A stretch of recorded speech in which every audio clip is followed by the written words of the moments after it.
Bienvenidos a otro programa más de Conversando con Correa. Un inmenso abrazo a la audiencia hispanohablante de RT.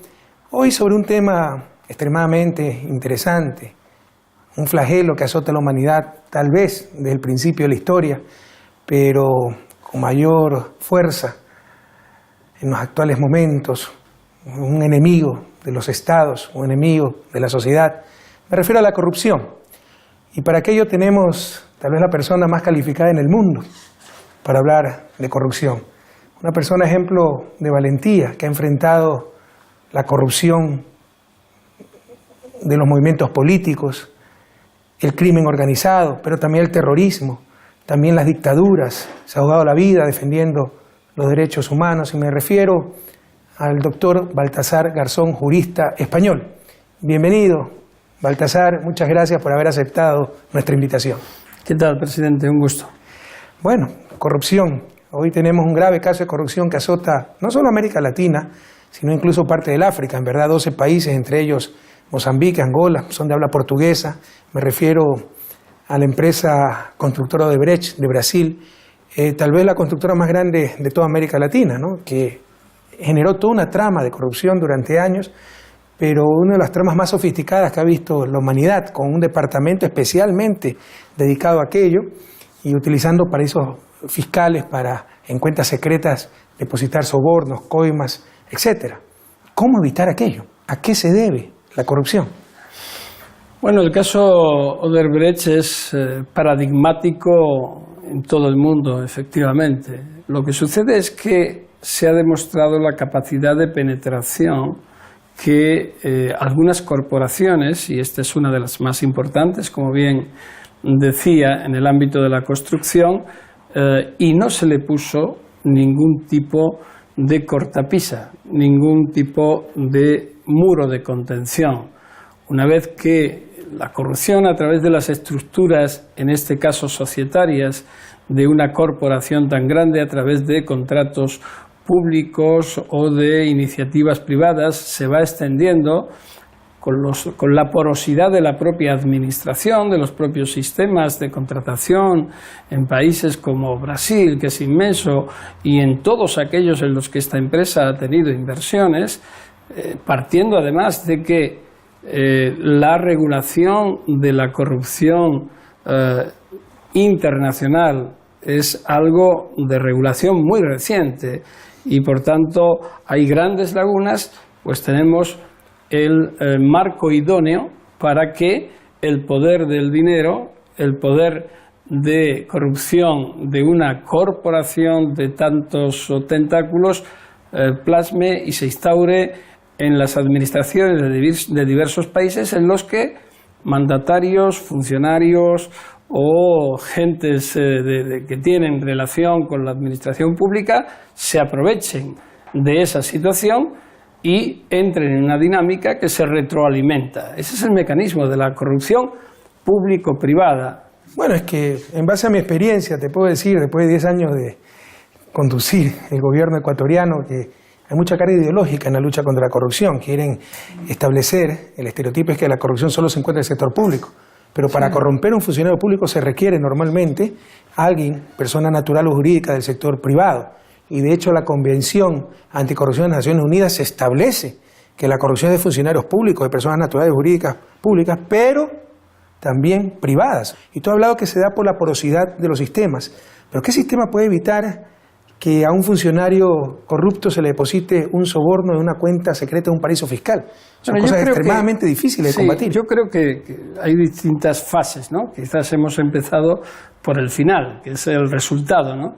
Yo recuerdo una frase o una situación en la que Víctor Hugo, en una reunión con empresarios, le preguntaron: maestro, ¿qué podemos hacer para luchar y acabar con la corrupción? Y el maestro Víctor Hugo dijo: hagan ustedes escuelas, ¿no? Es decir, confrontar la corrupción sistémica o no sistémica necesita actitudes, necesita educación, necesita formación desde el propio empoderamiento de la sociedad, desde el sector público y privado. Es decir, para combatir eficazmente la corrupción tenemos que eliminar el sentido de que para muchos ciudadanos y ciudadanas del mundo no da miedo ser corrupto.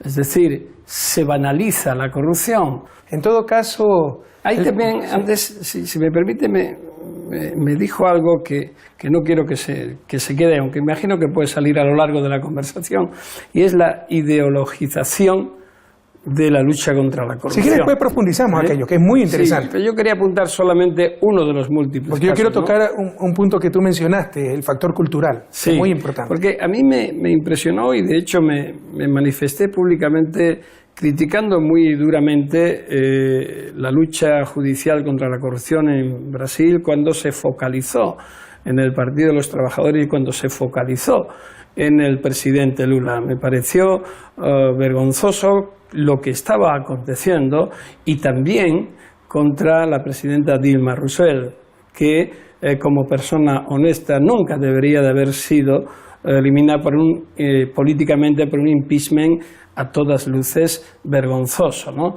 Y esa focalización hacia un sector concreto progresista que podía tener más o menos errores políticos, pero que se ha ido construyendo para acabar políticamente con una persona como Lula da Silva, es muy peligroso. Es hartamente peligroso porque, desde mi punto de vista, desnaturaliza lo que es la verdadera lucha contra la corrupción.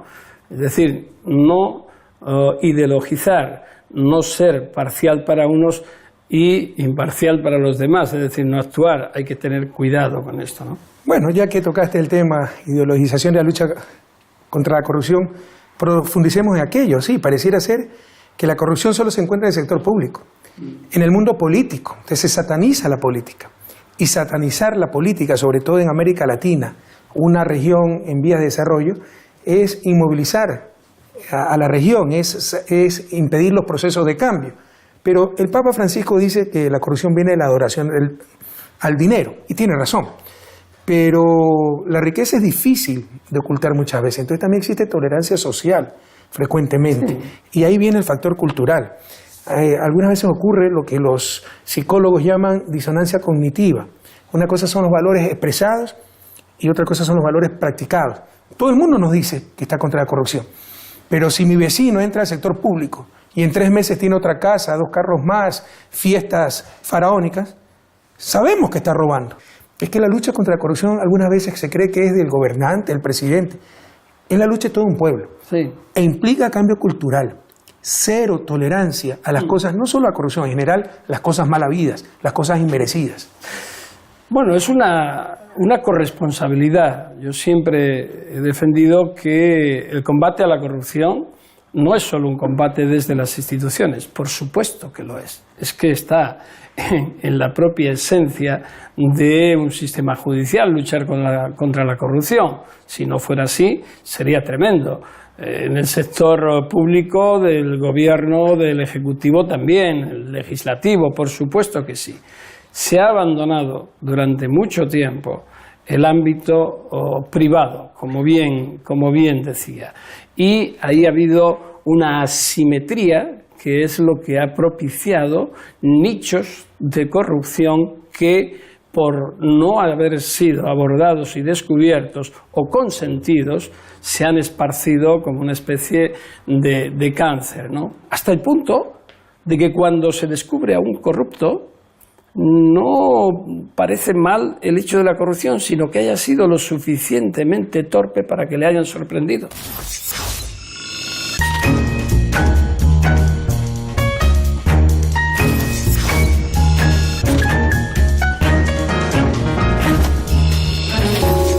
La escala de valores se invirtió y esa es una de las finalidades de la corrupción, es invertir la escala de valores de la sociedad de lo correcto hacia lo incorrecto, hasta el punto de que lo asumamos como tal y vemos, como dice el aserto bíblico, la paja en el ojo ajeno y no la viga en el nuestro. Y finalmente hay un déficit de control de la transparencia. Es decir, se combate la corrupción en el sector público hasta que se llega la persona y sale. Pero después hay todo un desarrollo que es donde las grandes corporaciones utilizan a determinados componentes de gobiernos o de altas instituciones o de la justicia y tal para aprovechar no ya sus conocimientos sino su capacidad de influencia, y eso nos lleva a los lobbies. Obama, el presidente Obama, el pensamiento, te iba a tocar ese tema. Intentó acabar con ellos y el propio Tribunal Supremo de Estados Unidos dijo que eran legales. Corrupción legalizada. Entonces, bueno, pues... Porque mira, lo que pasa vamos a los paraísos muchas fiscales, veces, ¿no? por ejemplo en nuestros países, donde hay instituciones que impiden ciertas actuaciones de estas empresas transnacionales y corrompen esas empresas transnacionales para irse contra esa institucionalidad, contra la ley. Pero muchas veces, por medio del lobby, influencian las decisiones de los hacedores de política y no necesitan pues corromper, porque están cambiando esas instituciones en su favor. Pero eso también es corrupción, ¿no? Y tú has hablado también de la alteración de valores, donde el que roba no es corrupto, es listo.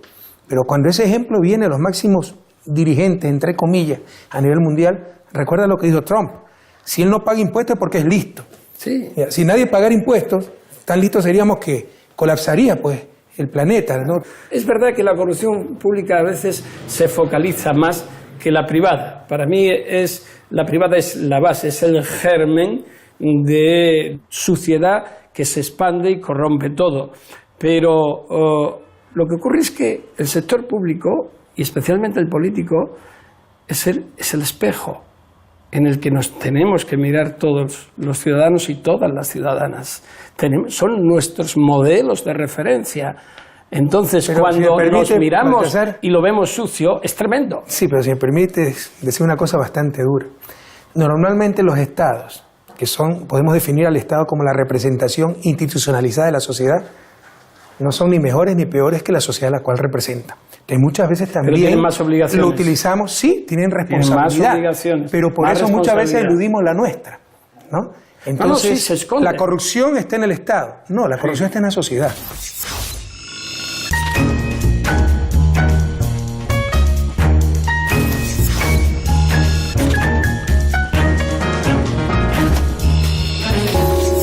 Y te insisto, para que haya corrupción en el Estado, normalmente va a haber corrupción en el sector privado. Pero con diferencia, presidente. Yo creo que sí. Hay muchas veces que la indiferencia, que para mí es el peor cáncer de la democracia y de cualquier sistema de derecho, hace que esas grandes masas sociales dejen de lado sus propias obligaciones y las reviertan, las ceden, las entregan a quienes teóricamente tienen que solucionarnos los problemas. Pero eso es un error. Y claro, claro. La lucha contra la corrupción es la lucha de todo un pueblo, no de un gobierno. Lo que ocurre también es que desde el poder legislativo, ejecutivo, judicial, no se establecen mecanismos de participación, y en eso Ecuador ha sido ejemplo, ¿no? Ha sido ejemplo porque a partir de la reforma constitucional, la Constitución del buen vivir, yo lo he dicho muchas veces y lo digo una vez más, una Constitución que no tiene igual en el mundo por lo progresista y lo integral que es, pues bueno, se crearon instituciones como el Consejo de Participación Ciudadana, por ejemplo. Es decir, es un mecanismo en el que los ciudadanos pueden y deben participar. No solamente hay que tener indignación, sino sumarle la acción. Una indignación activa para cambiar las cosas. Pero mira, has tenido la generosidad de poner como ejemplo Ecuador, donde aumentó muchísimo la participación, pero nos golpearon casos graves de corrupción. Claro, ya no es la corrupción generalizada, tolerada, institucionalizada, pero hay corrupción. Bueno, entonces, es lógico, presidente, si un país rico en recursos, con una historia hasta que llega su gobierno, pues bastante problemática, con algunas y buenas excepciones, y hay empresas multinacionales que quieren obtener esos recursos y demás, van a emplear toda su confrontación y no lo van a hacer en forma abierta. Si cuando se encuentran un gobierno fuerte frente a ese expansionismo económico y financiero, pues con limitaciones van a combatir, y es lo que ocurrió.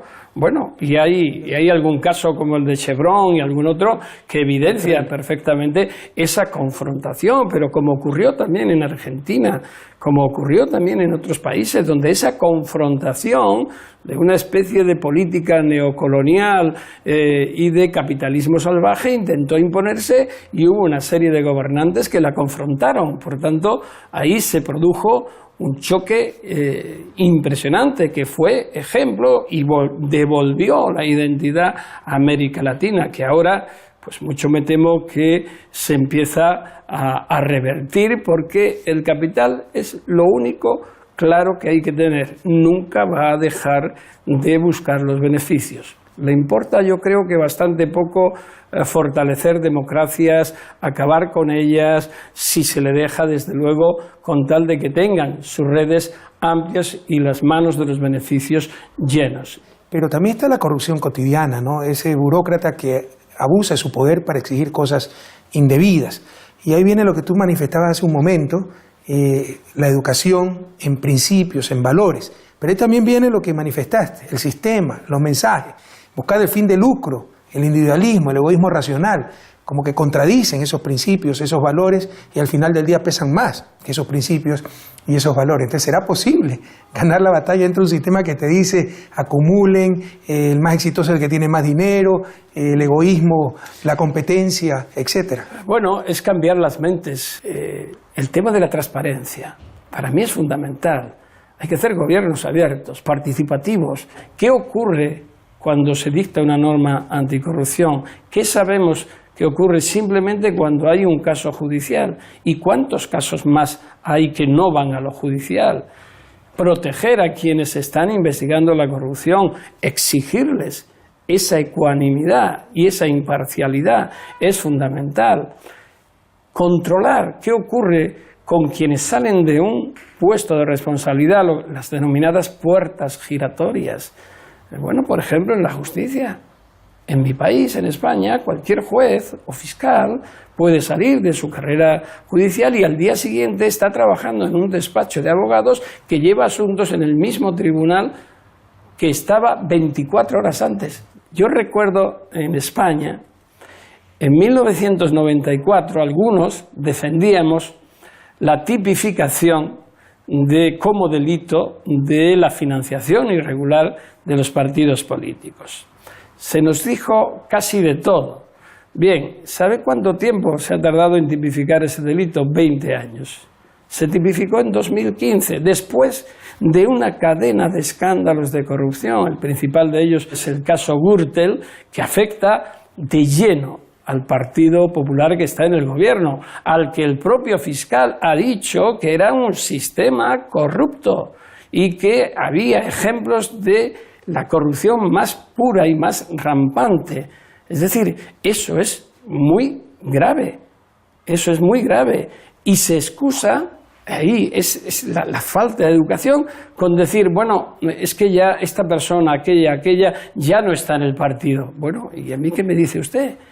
Pero lo estaba en el momento que se produjo el comportamiento. ¿Qué mecanismos ha establecido? ¿Qué responsabilidades políticas? ¿Qué responsabilidades de las propias corporaciones que negociaron esto? Bien, no se va a acabar, pero desde luego sí que hay que hacer una serie de medidas que impongan controles.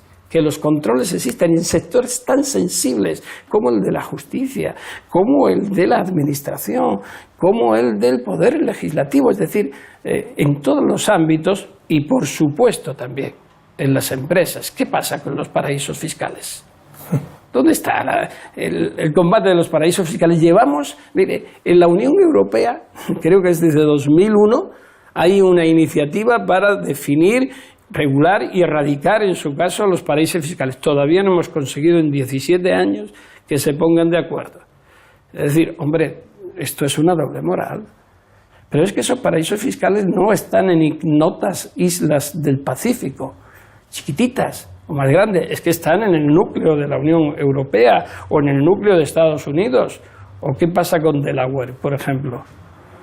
¿O qué pasa con Liechtenstein? Está en el centro de la Unión Europea, pero ¿qué pasa con las islas del Canal? Sí, van estableciendo poquito a poquito mecanismos, pero ahí hay tales dificultades para avanzar, y lo digo por experiencia propia, de 32 años como juez, para llegar a establecer un mecanismo de cooperación impresionante, que al final se te acaban todos los plazos procesales y no consigues prácticamente esa cooperación.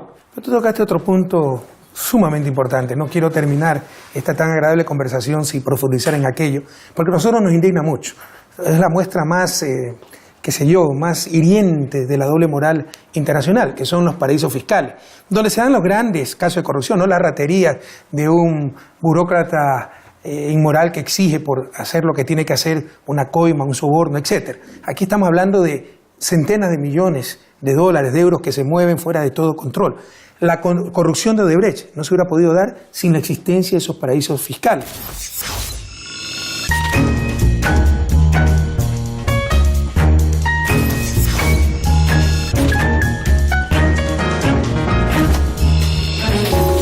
En Ecuador, si tú mueves $10.000, tienes que explicar con lujo de detalles de dónde los obtuviste, dónde van, etcétera, para evitar lavado de dinero, para evitar evasión de impuestos.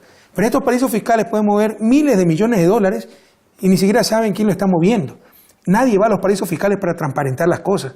Se va para evadir impuestos, para ocultar ganancias ilícitas, incluso dinero que vienen del narcotráfico o para financiamiento del terrorismo, etcétera. Entonces, ¿cómo hiere? ¿Cómo indigna esa doble moral internacional? Porque acabando con los paraísos fiscales, tú sabes que hicimos una consulta popular en Ecuador que la ganamos ya al final de mi gobierno, para prohibir a los servidores públicos tener operaciones en paraísos fiscales, y es un paso.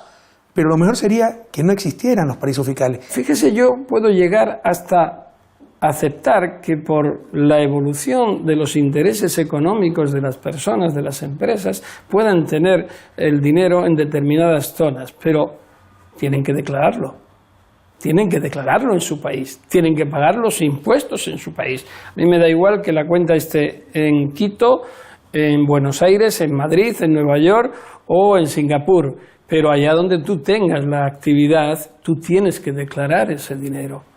Que yo reconozco que yo he utilizado en muchas causas de terrorismo, de narcotráfico, de corrupción, personas que se arrepienten o que deciden colaborar con la justicia, pero reconozco asimismo que también hay que tener mucho cuidado con los daños que se pueden producir a las personas afectadas. Es decir, cortarle la cabeza a alguien porque se ha citado ante un tribunal a deponer, a testificar o a responder preguntas es inaceptable. Como tan inaceptable es que el individuo desaparezca, se evada y le protejan en lugares donde van para que no sea entregado y que responda de lo que debe, ¿no? Por tanto, claro que hay muchos ámbitos que cambiar todavía. La cooperación entre estados, entre sistemas, tiene que funcionar. Hay que acabar con los muros, pero eso exige una confianza, una reciprocidad,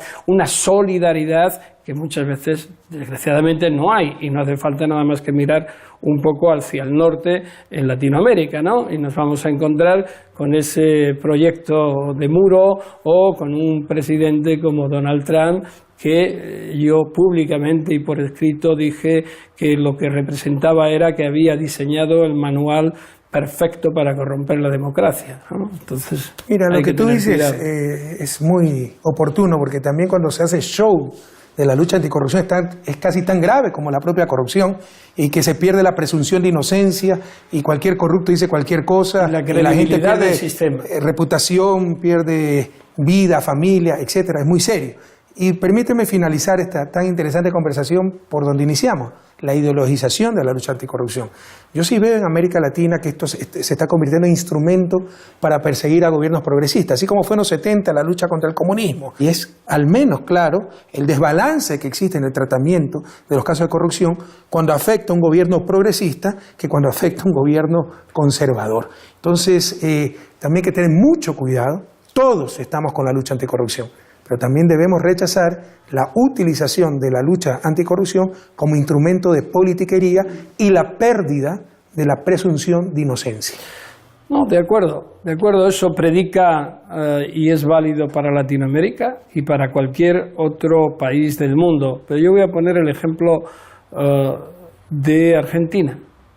Argentina, después de que Cristina Fernández de Kirchner cesó en su presidencia y entró el presidente Macri, en ese tiempo ha habido cosas muy perniciosas que afectan no solo al ámbito del poder ejecutivo, sino al judicial. Ha habido una sectorialización y una parcialización de la justicia tremenda. A todos aquellos que de una u otra forma estaban en el partidarios del gobierno anterior están siendo objeto de investigación de una forma brutal, con detenciones como por ejemplo las del vicepresidente Boudou, que lo detienen descalzo en pijama cuando había ofertado comparecer ante la justicia. Es decir, ese exceso de escenificación, ¿a qué viene? Si un juez está investigando y se reconoció porque avanzaba críticamente frente a los que están ahora en el poder, se le separa del cargo. A quien desde los medios de comunicación hizo lo propio, ahora se le elimina. Y corporaciones con tanto poder como la de Clarín y demás, ahora se empodera y va contra y potencia acciones contra quienes en un momento anterior defendían derechos humanos. En fin, yo aplicando la presunción de inocencia a todos ellos, porque no sería correcto conmigo mismo si no lo hiciera, me preocupa sobremanera esa parcialización de las instituciones y esa ideologización de las instituciones, porque estamos hablando de incidencia directa no solo sobre vida, futuro, libertad y consistencia democrática, sino contra la propia credibilidad del sistema, que puede quebrar. Y mientras la brecha entre los que menos tienen y los que más disponen se va agrandando.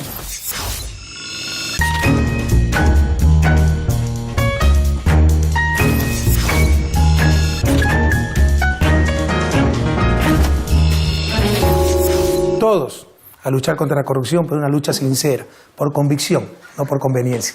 Qué agradable y enriquecedor ha sido conversar contigo, Baltasar. Gracias por aceptar esta invitación. Y ustedes, queridos amigos, gracias por seguirnos a través de la señal de RT y hasta la próxima oportunidad. Un abrazo.